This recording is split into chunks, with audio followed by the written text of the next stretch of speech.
आज इंतजार की घड़ियां समाप्त होती हैं। एसबीआई ने क्लर्किकल एग्जाम के लिए 9,124 पोस्ट निकाल ली है। यानी कि अगर आप भारत के किसी भी कोने में रहते हैं तो कहीं ना कहीं आपके आसपास एसबीआई की क्लर्क आपका इंतजार कर रही है। तो पूरे इंडिया में, पूरे भारत में 9,124 पोस्ट हैं और वो काय की हैं, क्लर्क की हैं, जिसको कि आजकल बोलते हैं जूनियर एसोसिएट, इसकी पोस्ट है। साथ में आपके पास सिर्फ आप ग्रेजुएट हो, चाहे आप बीटेक हो, बीएससी हो, बीए हो, बीकॉम है या कोई और भी ग्रेजुएशन किया है, तो आप इसकी योग्यता रखते हैं। इसमें किसी भी एक्सपीरियंस की आपको जरूरत नहीं है।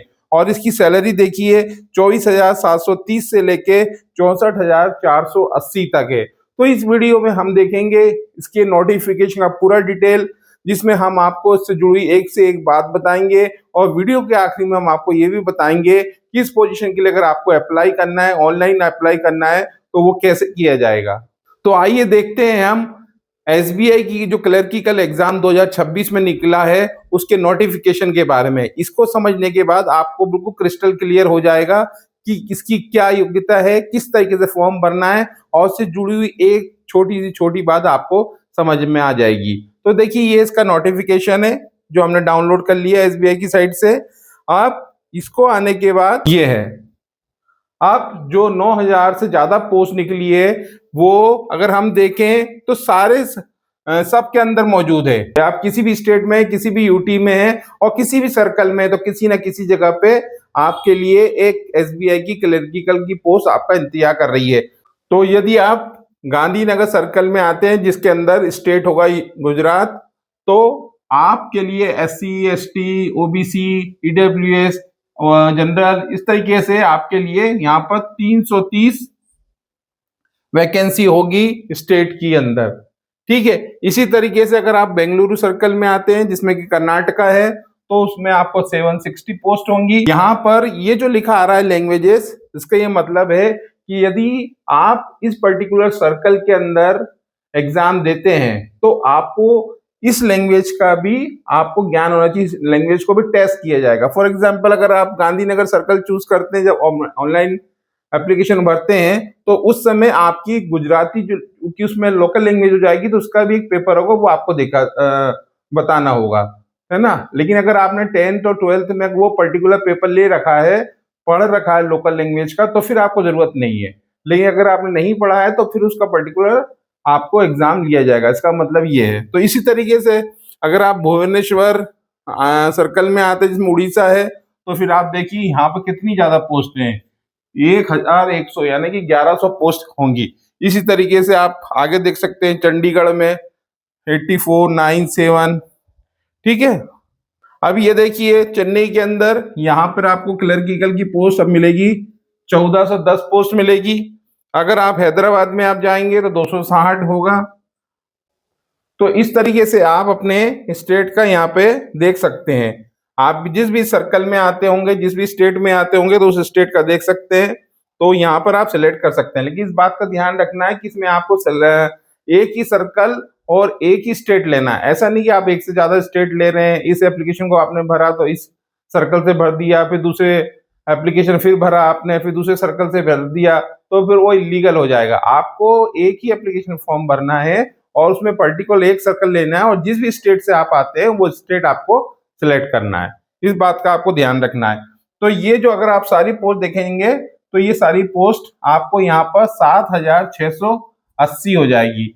अब आप बोलेंगे कि आपने तो 9,000 से ज्यादा पोस्ट बताई थी, तो ये रेगुलर की 7,680 पोस्ट है। अगर आप इसके अंदर ये बैकलॉग वाली पोस्ट भी आएंगी, देखिए, तो ये वाली जो इस तरफ आप जो अपन ने अभी हाल देखा, वो लेफ्ट हैंड साइड का वो रेगुलर पोस्ट है। और अगर अपन इसकी बैकलॉग वाली पोस्ट भी देखें, ये देखिए बैकलॉग पोस्ट है और ये जो है वो रेगुलर पोस्ट है। तो रेगुलर मैंने आपको बता दिया, और ये आप बैकलॉग देखेंगे तो बैकलॉग का आप यहाँ टोटल देखिए, इसमें उसी के रिस्पेक्टिवली अगर आप पुराने बैकलॉग में आते तो आप इसमें भर सकते हैं। उसका भी SC, ST, OBC सब दिया हुआ है। तो ये रेगुलर की जैसे मैंने आपको पहले बता दी कि 7,680 है, और अगर बैकलॉग की इसमें जोड़ेंगे आप तो ये 1,400 44 पोस्ट हो जाएंगे। 9000 से ज्यादा पोस्ट आपकी होती हैं। तो चूंकि अपन अभी रेगुलर का देख रहे हैं, तो मैं इसके आगे आप जो भी आपको नोटिफिकेशन बताता चलूंगा वो सब रेगुलर के बारे में बताता चलूंगा। तो नोटिफिकेशन को एक बार अपन देख लेते हैं, कौन क्या क्या बातें उसमें बोली गई हैं।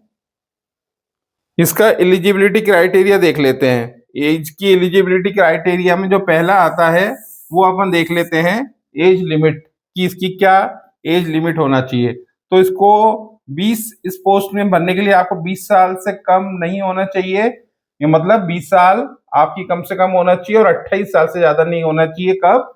1 अप्रैल 2026 को। ठीक है। तो यदि आप ओबीसी में आते हैं तो 3 साल का मिलेगा आपको रिलैक्सेशन। SC/ST में आते हैं तो आपको 5 इयर्स का मिलेगा। लेकिन अगर आप जनरल और ईडब्ल्यूएस के हैं लेकिन आप पीडब्ल्यूबीडी कैटेगरी के हैं तो फिर आपको 10 इयर्स का मिलेगा। उसी तरीके से ओबीसी में है लेकिन पीडब्ल्यूबीडी कैटेगरी में है तो आपको 13 इयर्स का मिलेगा रिलैक्सेशन। और अगर आप SC/ST हैं लेकिन पीडब्ल्यूबीडी कैटेगरी से आते हैं तो आपको 15 साल का एज रिलैक्सेशन मिलेगा। मतलब एज रिलैक्सेशन मतलब ये 28 साल के बाद इतना ज्यादा ऊपर रहेगा। तो यदि आप ट्रेंड अप्रेंटिसशिप कर रखी है आपने SBI में और अगर आप जनरल या EWS कैटेगरी से आते हैं तो आपको 1 ईयर का रिलैक्सेशन रहेगा। ओबीसी से आते हैं तो आपको 4 ईयर का रिलैक्सेशन रहेगा एज में। SC/ST है तो 6 ईयर का रिलैक्सेशन रहेगा पीडब्ल्यूबीडी कैटेगरी में है। और जनरल EWS से आते हैं तो 11 ईयर्स का रहेगा एज रिलैक्सेशन। और अगर पीडब्ल्यूबीडी कैटेगरी के ओबीसी के हैं तो 14 ईयर्स का रहेगा। और पीडब्ल्यूबीडी कैटेगरी में SC/ST से आते हैं तो आपको 16 ईयर का रहेगा। यानी कि SBI में अगर आपको कभी अप्रेंटिसशिप मिले तो वो कर लेना चाहिए क्योंकि उससे आपको एज में भी रिलैक्सेशन मिलता है। अब अपन देख लेते हैं कि जो क्लर्किकल एग्जाम देना है उसके लिए आपके पास क्या योग्यता होनी चाहिए। तो जैसे अपन ने देखा कि ग्रेजुएशन इन एनी डिसिप्लिन होना चाहिए और वो डिसिप्लिन क्या होना चाहिए, ऑन और बिफोर 31/12/2026 होना। मतलब 31 दिसंबर 2026 से पहले आपको ग्रेजुएशन पास कर लेना चाहिए। ये इसके लिए एकमात्र योग्यता है अगर आप एग्जाम दे रहे हैं तो। अब देख लेते हैं कि SBI में जो क्लर्किकल एग्जाम है उसका सिलेक्शन प्रोसेस कैसे होगा। तो सिलेक्शन प्रोसेस जो होगा वो 3 चरणों में या 3 स्टेप में होगा। सबसे पहले प्रिलिमिनरी एग्जाम होता है, उसमें से जो क्वालिफाई कर जाएंगे उनका मेन एग्जाम होगा। और उसमें से जो क्वालिफाई कर जाएंगे और अगर उन्होंने अपने 10th और 12th में वहां की लोकल लैंग्वेज अगर नहीं पढ़ी है तो फिर उनको थर्ड एग्जाम भी देना पड़ेगा जो लोकल लैंग्वेज का है। और अगर उन्होंने 10th और 12th में बता दिया कि हमको लोकल लैंग्वेज हमने 10th और 12th में पढ़ी है तो फिर उनके लिए 2 एग्जाम होगा, प्रिलिमिनरी और मेन। तो आइए हम समझते हैं कौन कौन से सब्जेक्ट में होगा, कितने क्वेश्चन आएंगे, निगेटिव मार्किंग होगी या नहीं, सारी बातें समझते हैं। तो जैसे मैंने अभी आपको बताया कि सबसे पहले जो होगा वो प्रिलिमिनरी एग्जाम होगा फेज फर्स्ट में। इस फर्स्ट में क्या होगा, English language, numerical ability, reasoning ability. तो इसके कितने क्वेश्चन आएंगे, 30, 35 और 35, ऐसे तीनों मिला के 100 क्वेश्चन होंगे।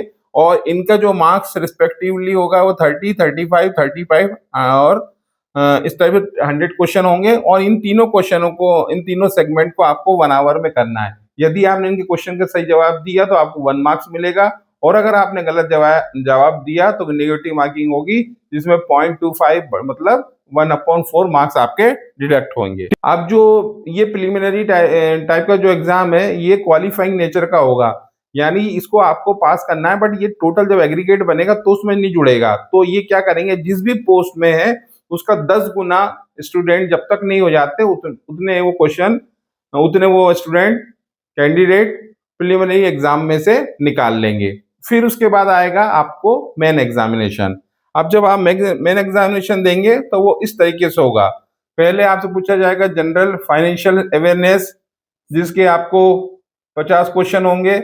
देन जनरल इंग्लिश 40 क्वेश्चन होंगे। क्वांटिटेटिव एप्टीट्यूड 50 क्वेश्चन होंगे। Reasoning ability and computer aptitude ये 50 क्वेश्चन होंगे। और इस टाइप से टोटल क्वेश्चन होंगे 190 क्वेश्चन होंगे जिसके लिए आपको 200 मार्क्स होंगे।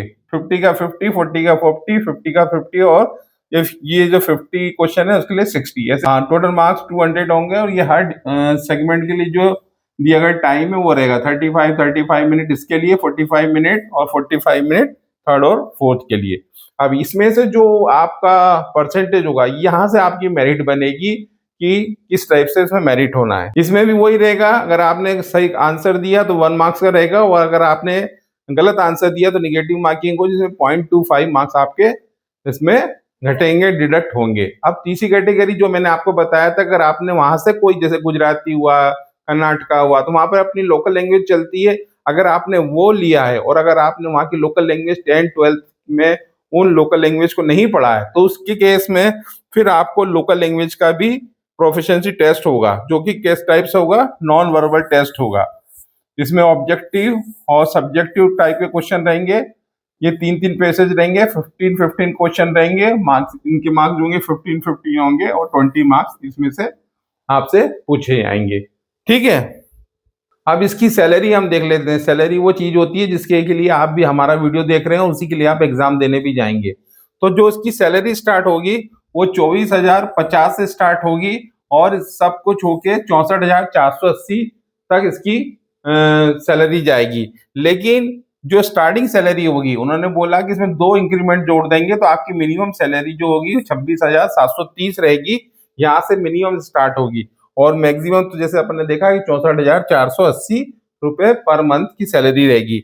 लेकिन अगर आप किसी मेट्रो शहर में रहते हैं तो फिर उस केस में आपकी ये 26,000 सैलरी नहीं होगी, फिर उस केस में आपकी मिनिमम सैलरी जो होगी, जैसे मुंबई, दिल्ली, ये जो मेट्रो शहर है, उसमें फिर आपकी 46,000 मिनिमम सैलरी रहेगी। वहां से ये फर्स्ट मंथ की सैलरी 46,000 की रहेगी, और बाकियों की जो रहेगी, जो नॉन मेट्रो एरिया में है, उनकी 26,730 से स्टार्ट होके 64,480 तक जाएगी। तो ये सैलरी के साथ साथ they will be eligible for reimbursement of various प्रीरिक्विसाइट, provident fund मिलेगा, पेंशन मिलेगी, डिफाइंड कंट्रीब्यूशन मिलेगा, मेडिकल मिलेगी, लीव फेयर मिलेगा, अदर फैसिलिटीज मिलेगी, ये सब मिलेगी आपको सैलरी के अलावा। और साथ में ये देखना है, प्रोविजन जो पीरियड है इसका वो 6 मंथ का होता है, और 6 मंथ हो जाने के बाद फिर ये कंफर्म कर देते हैं। लेकिन अगर आपके 6 मंथ का प्रोविजन पीरियड में आप सेटिस्फैक्टरी परफॉर्मेंस नहीं दे पाते हैं, तो इस टाइम पीरियड को वो आगे बढ़ा देते हैं, जब तक कि उनका सेटिस्फेक्शन नहीं हो जाता है, उसके बाद फिर आपको वो कंफर्म कर देते हैं। अगर आपको एग्जाम देने से पहले अगर आप चाहते हैं कि आपको एसबीआई प्री एग्जामिनेशन ट्रेनिंग दे, तो जब आप फॉर्म भरते हैं तो उस समय इस ऑप्शन को आप दे सकते हैं कि प्री एग्जामिनेशन ट्रेनिंग, तो वो एसबीआई आपको प्री एग्जामिनेशन ट्रेनिंग भी दे देगा कि ये जो क्वेश्चन मैं पूछ रहा हूँ वो किस टाइप से पूछेंगे, किस तरीके से पूछेंगे, तो उसमें आपकी तैयारी भी हो जाती है। तो वो अपन देखेंगे कैसे जब ऑनलाइन एप्लीकेशन फॉर्म भरेंगे तो उसको इसको ऑप्शन को अपन सेलेक्ट कर लेंगे, तो फिर अपन उसके लिए बैठ भी सकते हैं।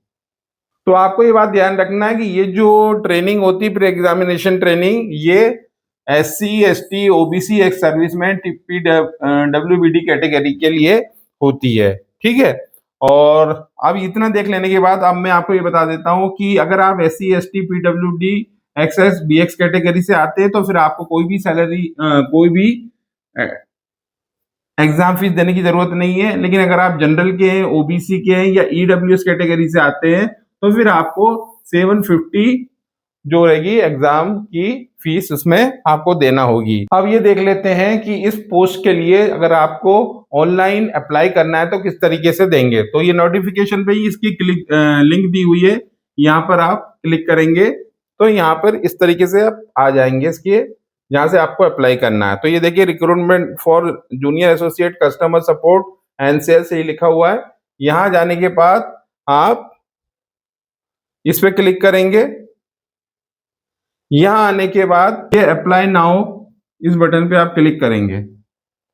यहां पर आने के बाद तो ये देखिए इसकी डेट दी है 11 अगस्त 2026 से स्टार्ट होगा अप्लाई ऑनलाइन, और आज की तारीख में इसकी क्लोजिंग डेट है 31 अगस्त 2026, और क्लोजर एडिटिंग आप कर सकते हैं 31 अगस्त 2026 तक। Last date for printing your application 15/9/2026, और ऑनलाइन फीस पेमेंट 11 अगस्त 2026 से 31 अगस्त 2026 तक है। आप कैसे करना है इसके लिए अप्लाई, उसके लिए सबसे पहले आपको क्या करना है, click here for new registration पे जाना है।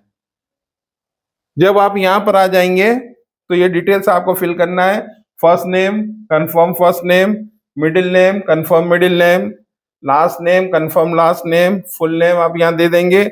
इसके बाद आपको ये मोबाइल नंबर देना है, वो अल्टरनेटिव मोबाइल नंबर देना है, या email ID same email ID आपको देना है, क्योंकि इनका क्या जितना भी कम्युनिकेशन होगा आपसे या तो मोबाइल के थ्रू, मोबाइल नंबर के थ्रू होगा या ईमेल आईडी है। तो जब तक आपका सिलेक्शन नहीं हो जाता, मोबाइल नंबर और ईमेल आईडी को आपको संभाल के रखना है। जो भी कम्युनिकेशन होगा बैंक के साथ वो इन्हीं के माध्यम से होगा। और उसके बाद फिर क्या करना है, ये कैप्चा बनना है, सेव एंड नेक्स्ट कर लेना। जब आप ये कर लेंगे तो फिर आपकी नेक्स्ट स्टेप होगी वेरिफिकेशन। फिर उसके बाद फोटो सिग्नेचर आप अपलोड करेंगे, फिर डिटेल्स जो मांगेंगे वो देते जाएंगे। फिर आप प्रीव्यू में आप देख लेंगे कि मैंने अभी तक जो भरा है वो ठीक है कि नहीं, और लास्ट में सबको अपलोड कर देंगे। और लास्ट में जो आपकी फीस मांगी गई है जनरल, ईडब्ल्यूएस, ओबीसी से 750 रुपये, बाकी का तो नील है, तो वो पेमेंट कर देंगे तो आपका फॉर्म भरा जाएगा। तो आज 11 अगस्त है और आज ही के दिन एसबीआई क्लर्क का रिक्रूटमेंट का ये नोटिस निकला है। तो इसी प्रकार की जानकारी जो तुरंत आपको मिल सके उसके लिए चैनल को सब्सक्राइब करें।